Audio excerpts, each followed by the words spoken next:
Real quick, this video is scripted so I don't get anything wrong like I did with my last one. That being said, that last video gained a lot of traction, which isn't surprising in the slightest. A lot of slop channels put videos out like that daily and get tons of views, but mine was different in that I was wrong about a lot of information in that video. See, I really rushed that one if you couldn't tell. It was just poorly researched and it just fed into the hysteria of the whole situation. So much so that the owner of an unofficial Discord server for nHen reached out and provided information that I hadn't even considered or didn't find in the 15 minutes that I used for research. And it's important to mention that this is the owner for an unofficial Discord, and this is all that she knows as of this moment. And she starts out by sending me a PDF of the actual court complaint filed against nHentai. And as we can see, it's basically just 4 different counts of copyright infringement filed by PCR Distributing, a company based out of San Diego, California, which is where the complaint is filed. Of course, adding that we know they're getting sued and that they probably made millions off of ads,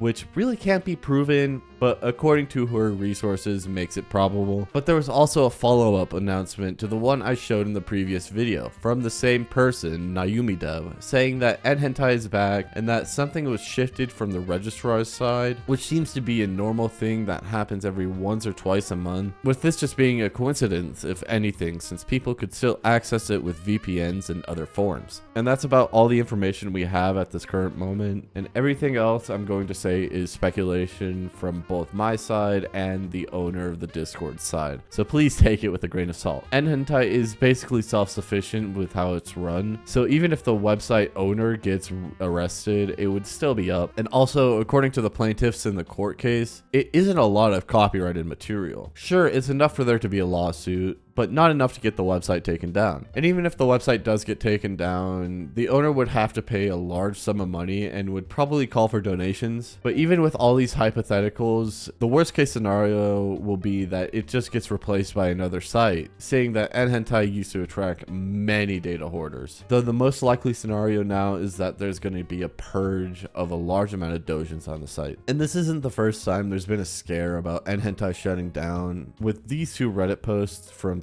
3 and 4 years ago highlighting it, with one in more recent times happening at the beginning of the year. People started saving their favorites though, and the nHentai Reddit even started enforcing a sourcing etiquette when talking about hentais. And the only reason the Discord server brings this up is though it's just the sheer amount of people saying it's the end of the world, the apocalypse, and even their own reaction, when it's really not. Like I said, the burning down of the Library of Alexandria, it's just funny.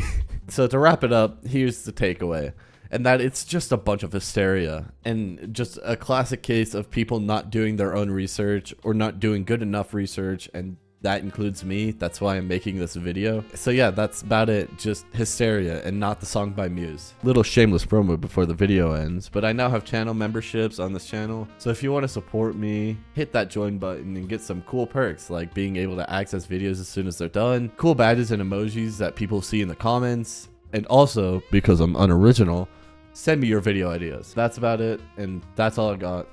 I'll see you in the next one. Also, please mind the laundry on my bed. I don't have a dresser at the moment.